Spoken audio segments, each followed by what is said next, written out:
আছে, তাহলে এবার দেখবি দিওয়ালিতে আমি তোর গায়ে ফটকা ফাটিয়ে বলবো বুড়া না মানো দিওয়ালি হ্যাঁ।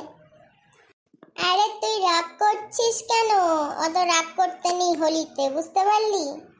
শোন, যেটা প্রতি সপ্তাহে আসে সেটা নিয়ে তো চংবং করার কিছু নাই, বুঝলি তো? প্রতি সপ্তাহে আসে হোলি? কি বলছিস রে তুই আবোল তাবোল? তুই তো দেখছি কিছুই জানিসই না। কেন? যখন আমাদের বলে যে সানডে মানে আমাদের হলিডে, তাহলে হোলি প্রত্যেক সপ্তাহে আসছে না? পাগল কোথাকার। হ্যাঁ